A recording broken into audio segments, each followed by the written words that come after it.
6절입니다. 예수께서 여리고로 들어가 지나가시다가 삭개오라 이름하는 자가 있으니 세리장이요 또한 부자라.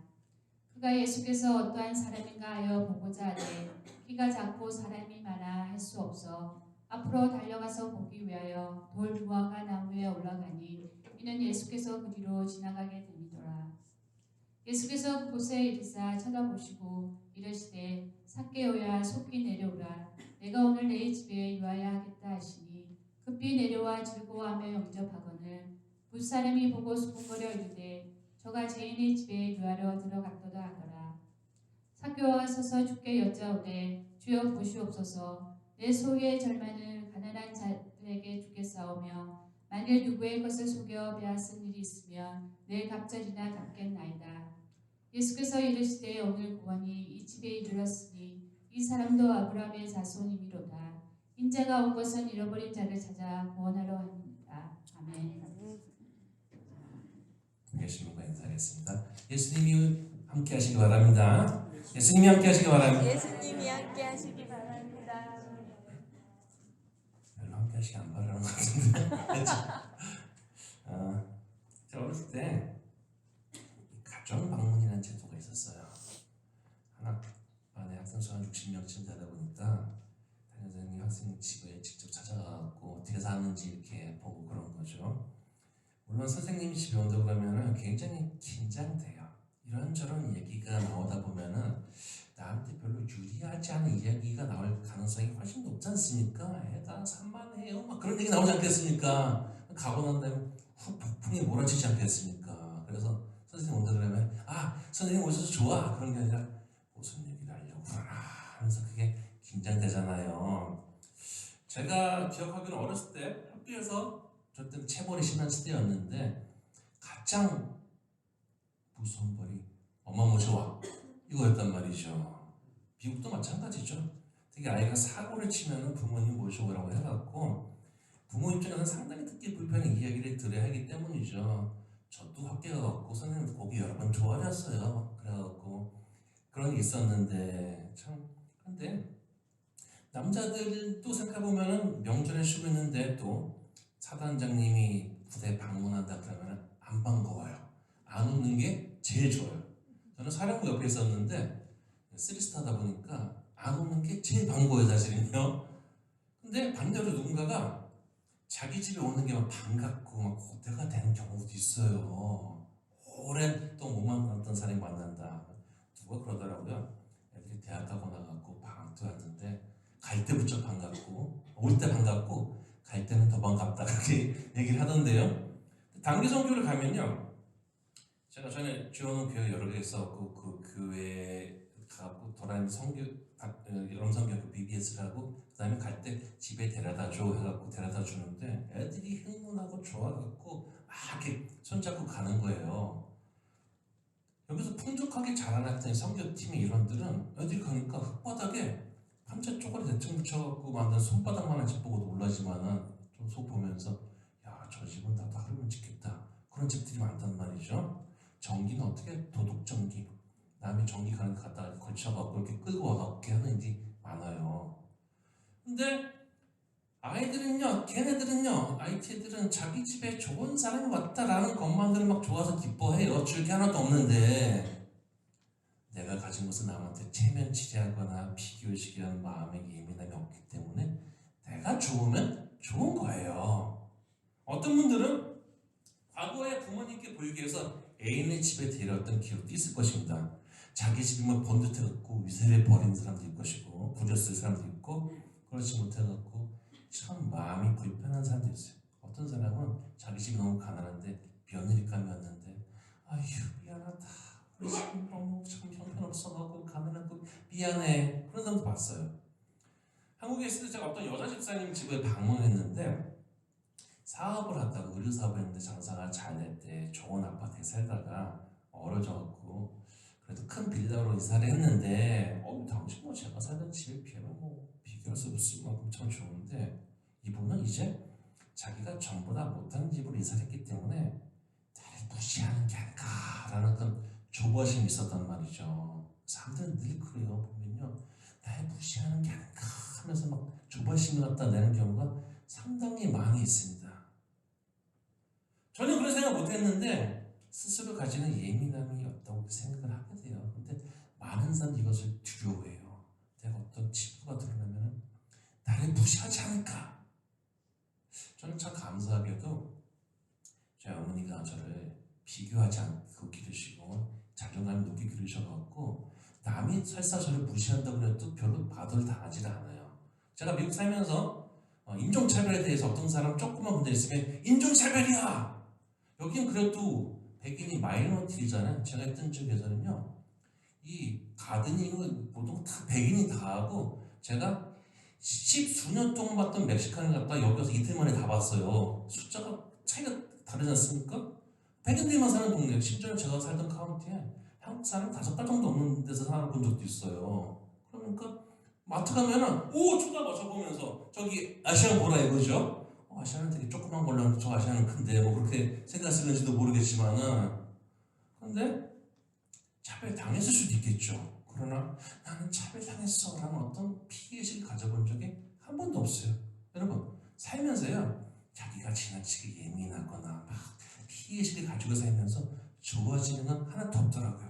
혹시 나를 차별했을 수도 있죠. 무시했을 수도 있죠. 그런데 뭐 나는 예수님 믿는 사람인데 예수님을 더 의식하고 살아가는 게 우리가 신앙생활 잘하는 것이 않겠습니까? 사람들을 의식하다가 주님은 진정 의식하지 못하고 살아가는 일들이 얼마나 많이 있습니까? 그래서 어떤 사람은요 남한테 약 잡히기 싫어갖고 절대로 다른 사람을 자기 집에 초대하지 않기도 하고 마음속으로 내가 언젠가 돈 벌어서 큰 집 살면 그때 초대해갖고 와 위에 떠나야지 이런 마음을 품고 살아가는 사람도 꽤 있어요. 물론 잘 살고 싶은 욕망을 가지고 있다는 것은 인간에게 자연스러운 것이겠지만 그것보다 더 중요한 게 사실은 그 안에서 어떻게 살고 있느냐 하는 것이잖아요. 겉은 그렇듯해도 그 안에서 맨날 싸움과 갈등만 있다면 그 의미가 있겠습니까? 제가 전에 살던 지역에 궁궐 같은 집을 지어놓고 사는 부부가 있었어요. 젊은 부부인데 둘 다 머리가 좋아갖고 뭐 집이 막 5, 6천 스퀘어핏 됐고요. 크게 궁궐같이 지어놨는데 언덕에다가 맨날 싸움이 얼마나 심한지 경찰차가 수시로 오고 가는 거예요. 잠언 21장 19절에 보면은 다투며 성내는 여인과 사는 것보다 그냥 광야에서 사는 게 낫다라고 얘기를 하고 있습니다. 과거에 제가 한국에서 들은 얘기인데 어떤 여자 성도님이 부부간에 갈등이 심한 거예요. 그래서 이분이 가출을 했어요. 애들만 가출하는 게 아니라 와이프도 가출하더라고 보니까요. 그래서 지하에 방을 얻어서 혼자 사는데 에어컨도 갖다 놓고 와 혼자 사니까 너무 편하다 그런 거예요. 물론 집이야 전에 살던 집이 더 좋겠지만은 고통을 당하며 사는 것보다 이렇게 사는 게 훨씬 마음이 편하다. 나 집에 돌아가기 싫은데요. 이럴 때 목사는 뭐라고 얘기할까요? 그냥 편하게 사세요라고 하는 게 좋을까? 아니면 고통을 당하더라도 돌아가세요 하는 게 좋을까요? 어떤 사람은 집에 들어가는 게 싫은 사람도 있어요. 아무도 자기를 반기지 않아요. 아기들은요 어렸을 때 딱 문이 열리면 아빠 왔다가 빠빠 그러면서 막 달려오지 않습니까? 요새 애들은 3살만 되면 스마트폰 보느라고 아빠 오도 이게 왔는지 안 왔는지 신경도 안 쓰고 그런단 말이죠. 애들이 여러분들 손주들 많지만요 어렸을 때 애기하고 할머니 막 좋다고 그러다가 사춘기만 돼봐요. 전화해갖고 할머니다 그러면은 예 안녕하세요 하면서 영혼 없이 얘기한단 말이죠. 귀찮다 이거죠. 상처받죠 사실은. 옛날에 되게 이뻤는데 애가 왜 그러지? 원래 그런 거야. 사춘기 되면서 뭐 지머리만 커져갖고 그런 일이 나타나죠. 남자들이 집에 돌아오면은 반기는 대상은 걔밖에 없다. 그런 얘기 있지 않습니까? 걔만 좋아하지 와이프도 못 본 척 애들도 못 본 척 했고 내가 지금까지 뭐 하며 살아온 건가. 사람들은 집에서 평안을 얻고 힘 얻기를 기대하죠. 사회생활은 거칠고 힘듭니다. 제가 전에 있던 지역에 엔지니어들이 벌이가 좋은데 어느 순간 레이아웃 오프라면요 하루아침에 레이프를 시켜버려요. 그러니까 이게 굉장히 예민하단 말이죠.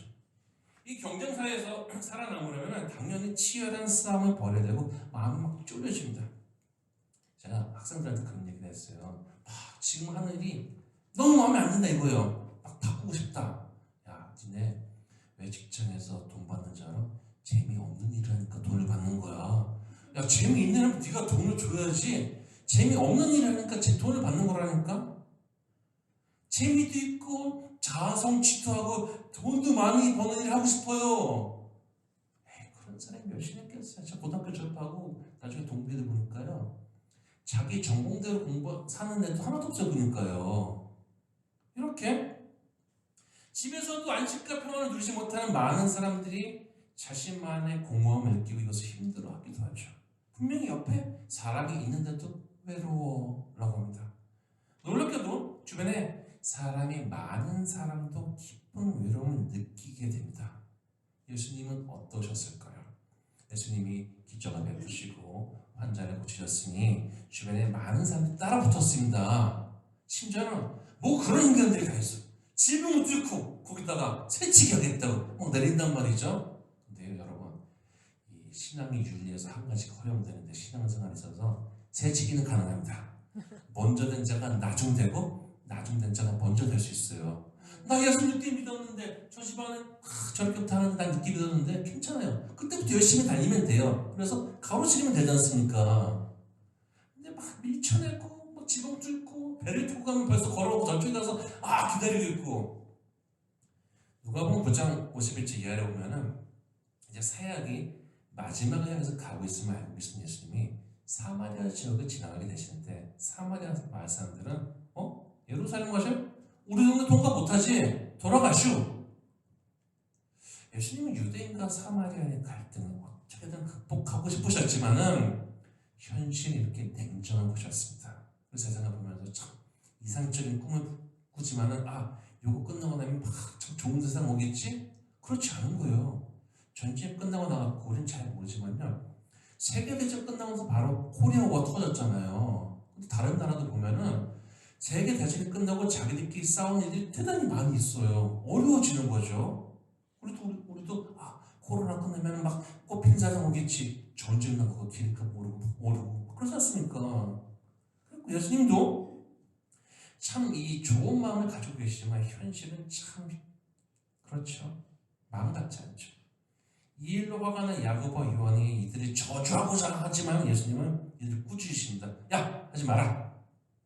이미 순환을 받을 것을 아시는 예수님은 제자들을 꾸짖으셨지만 마음은 무거우셨어요. 57절에 보면 길을 가는 사람 중에 하나가 어떤 사람이 얘기하는데, 예수님, 제가요 감동받은 이 사람이 참 은혜 받은 사람 같아요. 예수님, 내가요 예수님이 어디를 가시든지 따라갈게요. 예수님이 오라 참 기특한 자 일로 와라 내가 축복기도 해주겠다, 그런 게 아니라 주님이 하시는 대답은 여우도 굴이 있고 공중의 새도 자기 집이 있지만 인자는 머리를 들고 높다 라고 얘기하십니다. 어디든지 따라가겠다 했는데 예수님은 나는 갈 곳이 없어 라고 얘기하셨던 것이죠. 이렇게 외로운 구원의 길을 가셨던 예수님은 사명이 있으셨기에 험한 길을 걸으셨습니다. 그래도 살다 보면은 이걸 해야 되나 라는 생각이 드는 경우가 있어요. 그때 우리를 잡아주는 게 사명감이죠. 그리고 그 사명은 본문 10절에서 말씀하신 것처럼 잃어버린 자를 찾아 구원하는 것입니다. 요한복음 6장에 보면은 내가 이 땅에 온 것은, 하늘로서 내려온 것은 내 뜻을 행하려 함이 아니라 아버지의 뜻을 행하려 함이라고 하는데, 아버지의 뜻은 잃어버린 자를 찾는 것이라고 얘기하고 있단 말이죠. 저는 어떤 어머니가 얘기하는 거 들었는데 딸애가 가출했다는 거예요. 참 속상한 일이죠. 자기는 그날부터 잠이 오지 않는다는 거예요. 그래서 10년이 지났지만은 일부러 대문 열어놓고 잔다고 합니다. 언젠가 애가 돌아왔을 때 문이 잠겨서 못 들어올까봐 문을 열어놓고 잔다는 거예요. 도둑이 문제가 아니라 애가 염려가 되는 거죠. 1960년대 미국이 최고의 전성기를 누릴 때요, 전 세계 GDP의 반을 미국에서 찍었거든요. 근데 다 풍요롭고 마이카 시대 되고 막 그랬는데, 공장 듣고 누구나 다 자본을 가지고 있고, 근데 놀랍게도 좋은 세상이 오니까 모두들 행복해지는 게 아니라 또 엉뚱한 데서 그 자기들 갖다가 달래고 즐거운 것들 찾기 시작하는 거예요. 그래서 오히려 그때부터 교회가 그전엔 누구나 다 교회 갔는데 이제부터 잘 살기 시작하기 이제부터 교회가 하강하기 시작하는 거예요. 미국에서 히피, 방탕한 성교, 마약, 가축 이게 사회의 어떤 트렌드가 되어버린 거예요. 야, 너 아직도 아빠랑 같이 사냐? 나봐 자유로운 영혼이잖아 하면서 우리랑 같이 머리에 꽃 달고 샌프란시스코로 가서 살자 막 그렇게 된단 말이죠. 놀랍게도 먹고 사는 문제가 해결됐는데 수많은 아이들이 거기에서 막 좋다가 아니라 나 이 집 떠나버리겠어 가출한단 말이죠. 부모 마음은 어떻겠습니까? 아이는 왜 가출했을까요? 자기 나름대로 생각과 판단도 있을 것이고 그때는 친구가 신이잖아요. 친구가 가는 거 보고 따라가는 거죠. 별 생각 없이 빠지면 안 되는 것을 빠지기도 했겠죠. 그런데 누가복음을 보면은 이렇게 집을 나간 아이를 기다리는 마음으로 기다리는 부모의 마음이 하나님의 마음이다라는 것을 반복해서 가르치고 있습니다. 그리고 예수님은 내려오셔서 그 잃어버린 자를 찾아서 돌아가게 하는 것이 예수님의 사역임을 강조하고 계시죠. 대표적인 것이 이 15장에는 탕자의 비유지 않습니까? 이 건방진 녀석이 말이야. 아버지 살아있는데 아버지 에이 죽으면 어차피 나 죽을 거잖아요. 그래갖고 재산 좀 주셔요.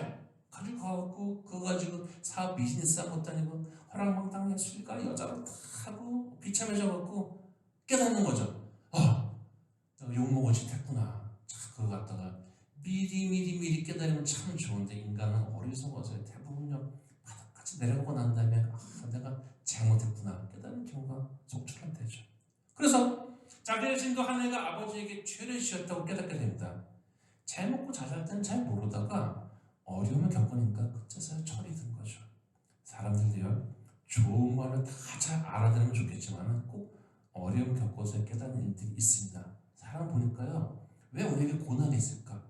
어려워요. 처지더라고 보니까요. 그냥 평안하면은 그냥 당연히 내 삶의 모든 것은 당연한 건 다 내 거지. 내 삶의 당연한 건 당연한 거지 하면서 다 받아들이는데 근데 어려움을 겪고 난 다음에 당연한 건 하나도 없으면 그 뜻을 깨닫게 되는 거지 않습니까? 저 목회를 하면서요 감정 상하거나 잘못된 판단하거나 뭐 실망하거나 그래갖고 어떤 이유로 떠나간 사람이 있으면 혹시 돌아온다면은 야박하게 대하지 말고 받아줘야겠다라는 생각을 하는데 어쩌면 돌아오는 것 자체가 대단한 용기와 나름대로의 결단이지 않을까라는 생각을 하게 됩니다. 물론 저 녀석이 나한테 그런 말 했는데라는 생각도 들죠. 근데 본문에 나온 삭개오는요 여리고에서 세리의 장을 맡고 있는 사람이었는데 부자였어요.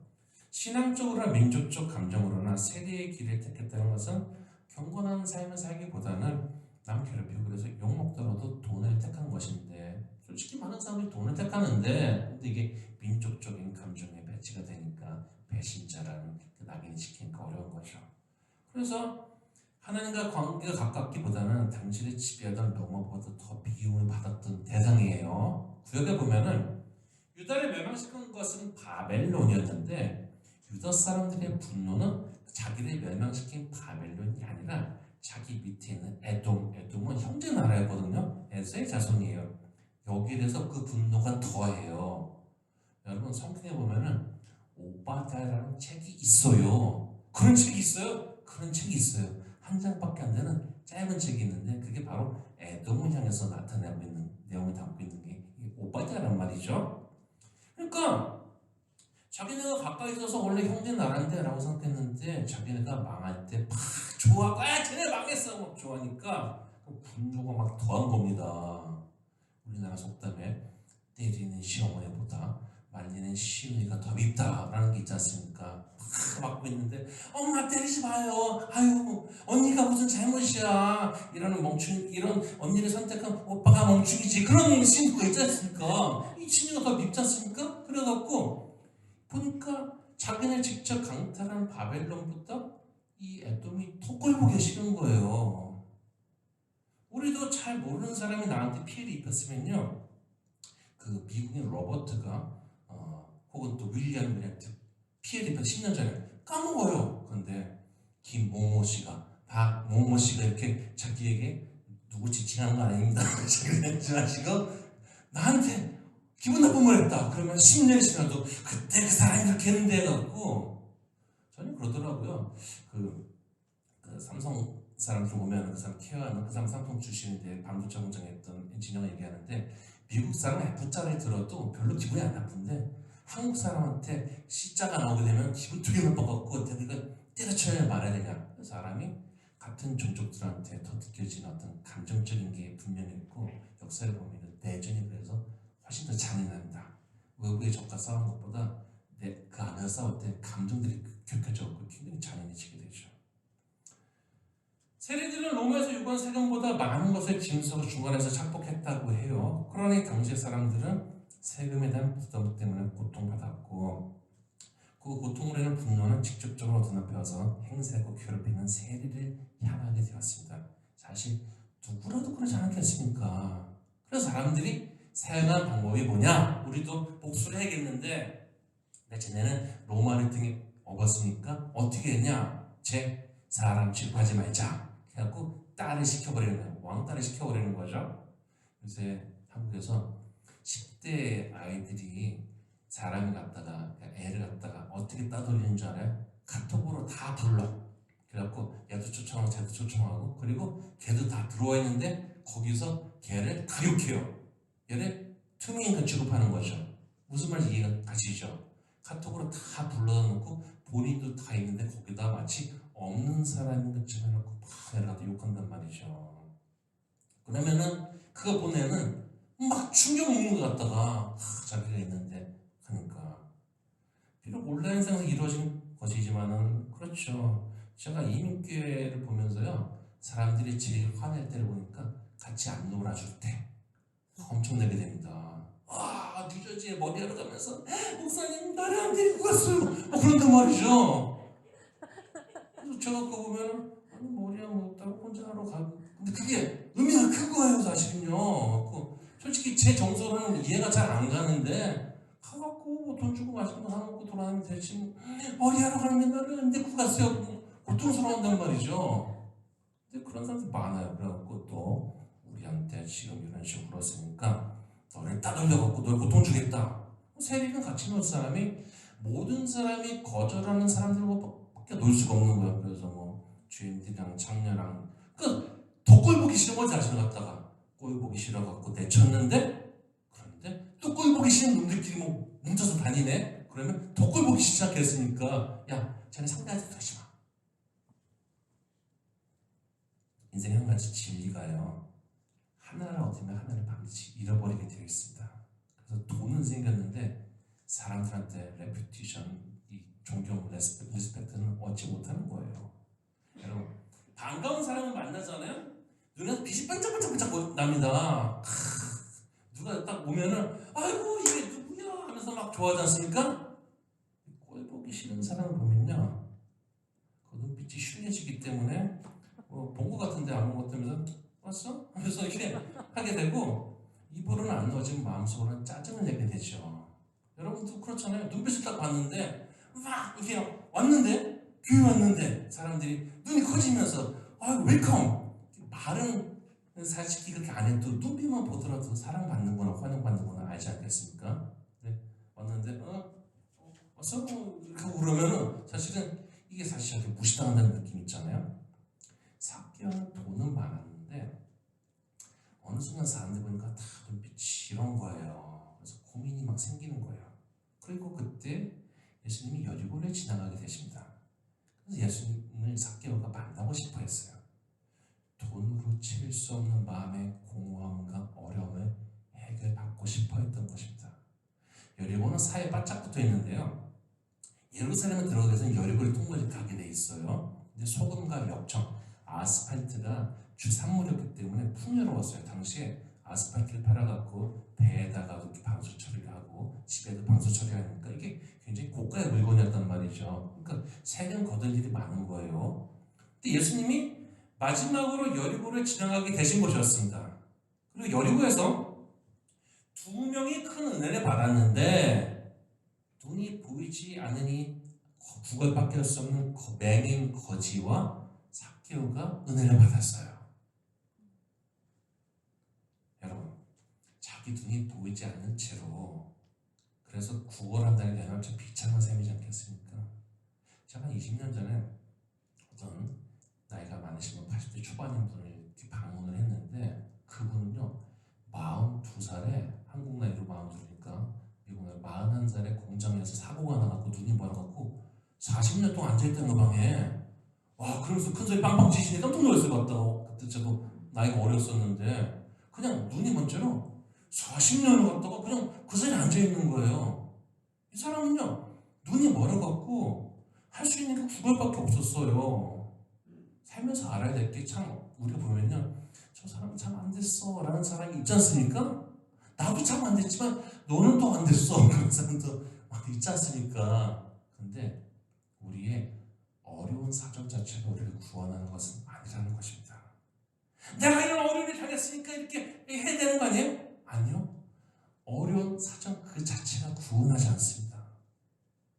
어떤 사정이든 주님의 구원을 바라며 적극적으로 나아가며 믿음을 드러내는 것이 그 사람을 구원하는 것입니다. 그러므로 나는 어려워, 내가 핍박당했어, 나 피해받았어 그것만 얘기하지 마시고 내 삶에 어려움이 있었지만 주여 나를 구원해 주소서 하고 믿음으로 나아가는 게 우리의 살 길인 거죠. 거지는 예수님 지나가시니 다윗의 자손 예수야! 라고 불쌍히 여기서서 다윗의 자손 예수야 나를 불쌍히 여기서서 소리치는데 사실 이게 굉장히 파격적인 건데 예수님이 그리스도, 이 히브리어로는 메시아죠. 같은 말인데 이게 구원한다라는 뜻인데 원래 원뜻은 기름 부음 자고 구원해 주실 어떤 그런 것인데 여기는 별명이 다윗의 자손이었어요. 근데 사람들이 예수님을 보면서 다윗의 자손이라고 불러야 될 것 같은데 또 이거 불렀다가 잘못되면 나한테 피해 올 것 같고 그래갖고 말을 못하는 거예요. 그런데 이 거지가 다윗의 자손 예수야 나를 구원하소서 그러니까 사람들이 거기에 어텐션이 가는 거죠. 근데 어쨌든 거지가 시끄러우니까 야 이 거지 같은 게 아니죠. 거지죠. 거지야 조용히 해 그래갖고 압박하는 거죠. 이게 어디서 시끄럽게.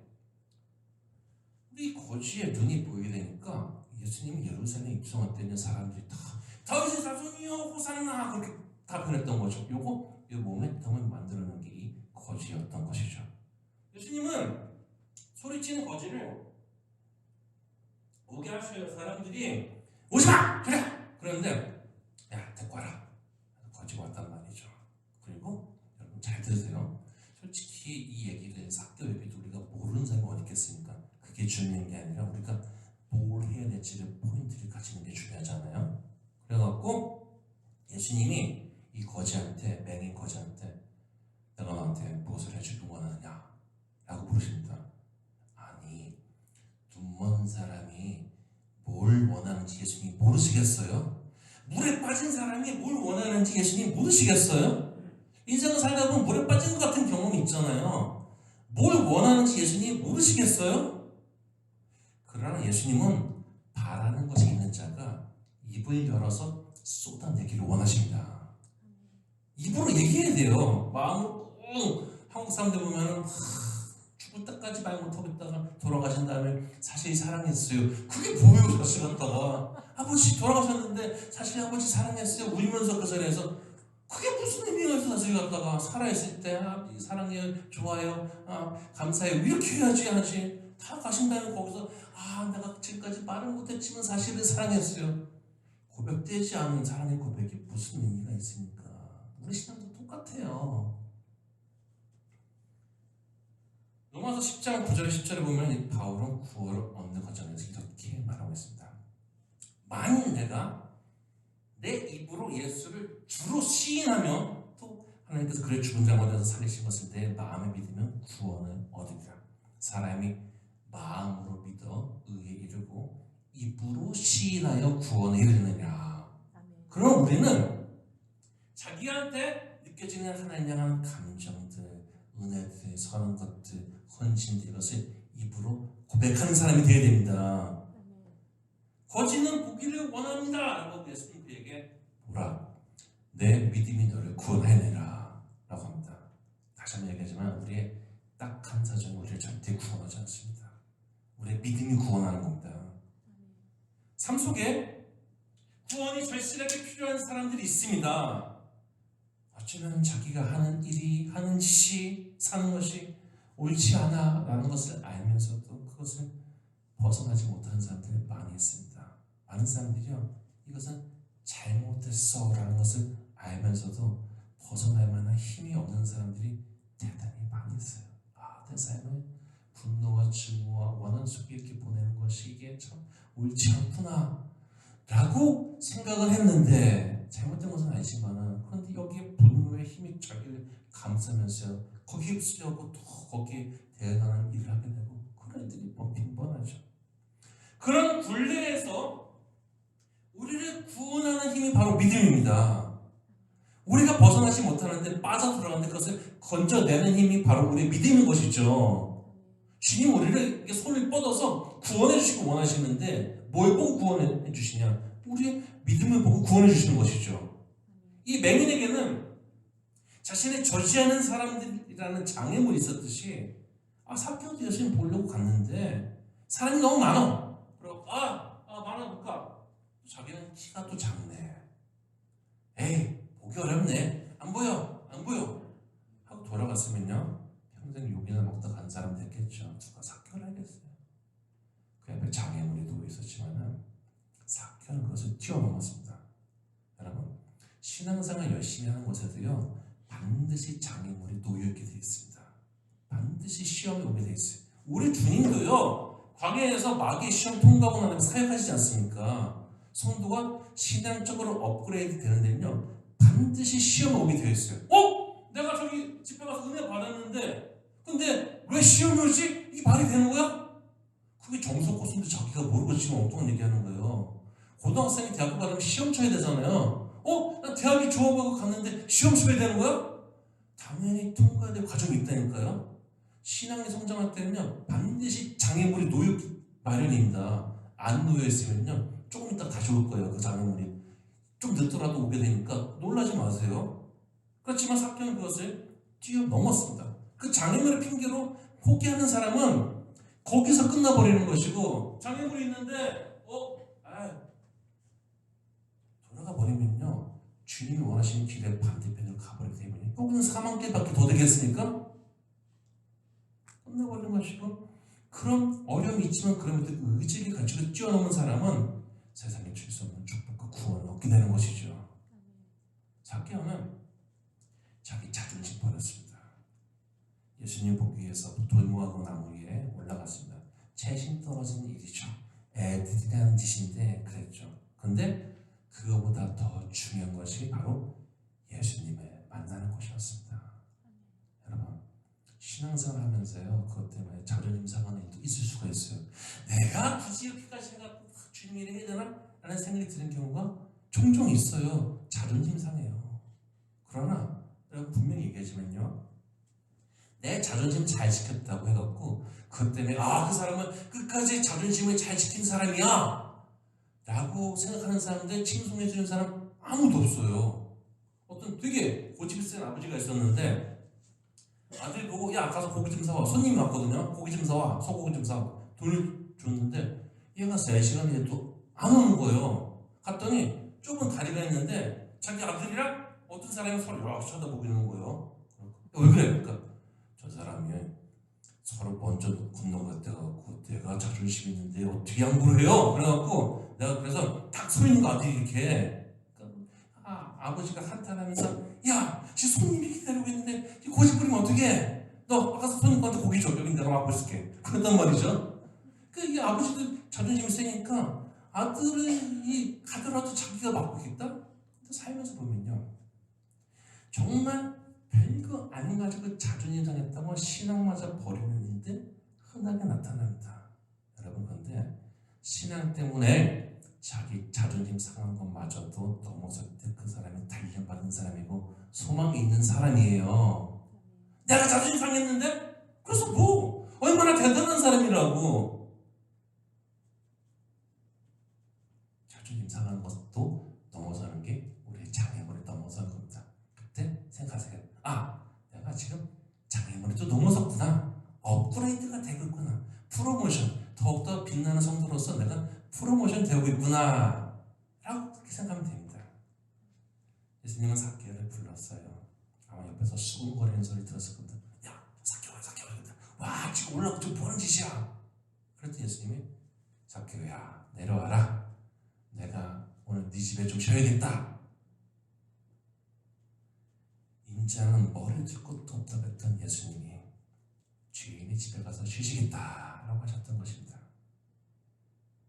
zakkeo에게는 돈이 있었지만요, 자기 인생을 새롭게 인정받고 싶은 마음도 있었어요.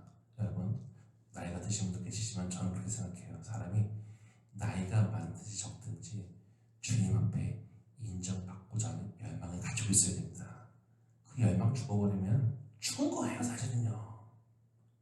zakkeo에게는 돈이 있었지만은 이렇게 인정받고 싶었죠.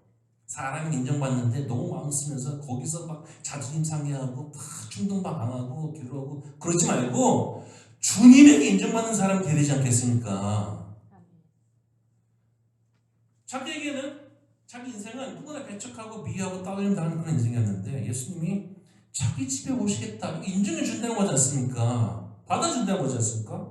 자기를 인정해 주는 것을 받아들이고 급히 내려와 즐거워하며 영접했다라고 얘기합니다. 사람들은 못마땅한 거야. 아이 저거 보기 싫은 zakkeo 집에 가 하면서 마음에 안 드는 거죠. zakkeo도 이것을 알았어요. 예수님이 자기를 방문하시기 위해서 욕먹으신 것을 아셨습니다. 알았습니다. 그럼 어떻게 해야지 나 때문에 어려움을 겪고 주님 위해서 도움이 될 수 있을까라고 생각했고 자기가 생각한 것을 과감하게 선언합니다. 주여 보시옵소서. 내 소의 절반을 가난한 사람에게 주고 누구의 것을 속여 빼앗은 일 있으면 내 갑절이나 갚겠습니다. 율법에는 도둑질한 것에 대한 보상이 4배예요. 이건 내가 도둑질했다라는 것을 사람들은 받아들이게 되는 것이죠. 사실 zakkeo가 그 재산을 남한테 주거나 뭐 갚거나 그게 예수님이나 공동체에 무슨 도움이 되겠습니까?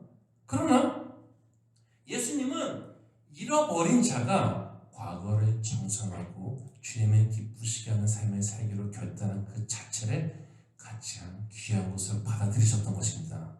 여러분, 우리가 과거의 사람을 부셔버리고 새 사람으로 살기를 원하는 그 결단을 우리 주님이 가장 귀하고 값진 것으로 받아들이십니다. 예수 믿은 지 30년, 20년 됐는데 한 번쯤은 맨날 주여 죽겠습니다 라고 살려주세요 라마 그런 말만 하지 말고 한 번쯤은 우리도 좀 주님의 기쁘시게 하는 고백을 하는 사람이 되지 않겠습니까? 예수 믿으면서 좀 그런 선한 좀 결단도 있고 좀 그런 열매도 있어야 되지 않겠어요? 주님한테 맨날 주세요 힘들어 저거 제가 미워요 그거 하지 말고 내가 어떻게 하면 주님의 기쁘시게 해드릴까요? 하면서 선한 결단을 한 번에도 하고 가야지 우리가 좀 뿌듯하고 좀 자신감도 생기지 않겠습니까? 그랬더니 예수님이 오늘 구원이 이 집에 이르렀으니 이 사람도 아브라함의 자손이다. 남들은 저까지 저딴 놈이 무슨 우리 같은 종족이야. 저는 완전히 배신자가 돼서 다 지켜버려 했는데 예수님은 얘도 우리는 같은 종족이야. 인자가 온 것은 잃어버린 자를 찾아 구원하러 왔다. 이제 예루살렘에 돌아가서 엄청난 고난을 당할 것을 알고 계신 예수님은 자신이 하는 일의 가치가 잃어버린 자를 구원하는 것이라고 분명히 하고 계십니다. 신자는요, 예수님 따라 하는 사람입니다. 예수님 따라 가는 사람입니다. 중간에 장애물도 있고 방해도 있고 낙심되는 일도 분명히 있습니다. 여러분, 예수 믿고 간다고 맨날 중간중간에 막 힘만 나고 신나서 가는 줄 아세요? 낙심되는 일은 중간중간에 늘 있어요. 보면요, 사람이 얼마나 그 마음이 자기 눈에 보이는 것에 따라서 올라갔다 내려갔다 올라갔다 내려갔다는지 우리가 잘 알지 않습니까? 그러나 예수님이 그토록 원하시는 것을 해드리는 것이 사랑받는 신앙인이 해야 하는 일인 것이죠. 한국 전쟁 때요, 추운 겨울에 만삭이 임산부가 애를 낳으러 가다가 진통해갖고 다리 밑에서 애를 낳았어요. 마침 근처를 지나가던 미군 장교 그 집차에 기름이 떨어져갖고 연락을 하고 기다리고 있었는데 애가 심하게 우는 소리가 들려갖고 따라가 보니까 어떤 여자가 거의 발가벗은 채 죽어있고 옆에 엄마 옷에 싸고 애가 막 울고 있더래요. 제가 전에 있었던 교회 권사님도 남자 권사님 얘기를 하시는데 자기가 1951년생인데 1사부터 때 서울에서 막 피난을 갔는데 엄청 추웠대요 그때가. 근데 자기 엄마가 진통이 와갖고 혼자서 엄마 혼자 자기 산모공원 가다가 누구 집인지도 모르고 들어갖고 애를 낳는데 이게 덮을 게 없으니까 자기 옷을 찢어갖고 자기가 감싸서 죽게 사셨다고 그러더라고요. 그러니까 엄마가 얼어 죽었는데 이 장교가 기름이 떨어진 것도 하나님의 간섭함으로 생각을 하고 미국에 데려가서 자기 양자를 키워서 잘 키웠어요. 그리고 아이가 성인이 됐을 때 친어머니 이야기를 해주고 이 아들이 한국 가갖고 그 어머니 무덤을 찾습니다. 옷을 벗어갖고 무덤 위에 올려놔요. 그러고 울면서 어머니 얼마나 추우셨어요. 나를 참 살리려고 그런 희생을 찍으셨군요. 저는 어머니의 삶을 생각하면서요 벌거벗고 굶주린 사람들에게 예수님 사랑 전할게요. 그랬다는 거죠. 우리 주님 예수님은요 잃은 자를 공짜로 찾으신 것이 아니십니다. 잃은 자가 생명을 얻게 하기 위해서 자신의 생명을 내어놓으셨습니다. 잃은 자를 찾는다는 것은 공짜가 아니라니까요. 그거 좋아 보이고 그렇듯하고 좀 멋있어 보이고 아니요. 항상 뭔가를 얻기 위해서는 하나를 내어놓아야 되는 게 세상의 이치란 말이죠. 잃어버린 자를 찾아 구원하게 하려고 오신 예수님이 그 값을 지불하셨습니다. 주님의 이 귀한 사랑을 알고 믿는다면요 내가 무심해서 혹은 게을러서 혹은 마음이 상해서 잃어버린 채로 내버려둔 내 가족, 내 형제, 친구들에게 주님이 원하시는 것을 해내는 성도가 되기를 결단해야 될 것입니다. 우리 주님이 그것을 기뻐하십니다. 여러분 살면서 인생이 언제 끝날지 우리가 알 수는 없지만요 적어도 주님이 세상에 오신 그 뜻을 알고 주님 한 번쯤은 기쁘시게 하는 삶을 살 수 있는 성도가 될 수 있기를 축복합니다. 바로 우리는 예수님 오신 이유를 생각하며 예수를 따라가는 사람으로서 잃어버린 자를 찾아 구원하기 위해 기도하고 애쓰는 모든 성도 되시기를 주님의 이름으로 축원합니다. 기도하겠습니다. 주여, 세상을 살아가면서 우리 자존심이나 남이 나한테 뭐하는 말에 서 휘청휘청하는 그런 약한 자가 되지 않게 해주옵시고 주님 보시기에 내가 어떤지 거기에 마음을 둘 수 있는 아버지 진정한 신자가 되게 하여 주시옵소서. 주님 보시기에 참 부끄러운 것만 있다면은 10년 전에 부끄러웠다는 얘기하고 10년 후에도 그 얘기만 하고 있다면 하나도 성장을 못했는데 이거 창피한 일이지 않겠습니까? 신앙생활 하면서 세월이 흐르고 시간이 지날수록 주님 보시기에 더 좋은 모습으로 성장케 해주시옵소서. 겉사람으로는 후패지만 나의 속사람은 날마다 강건해지도다 라고 했던 것처럼 우리도 주님 기뻐하시는 속사람으로는 더욱더 강건해지는 자가 되어야 되지 않겠습니까?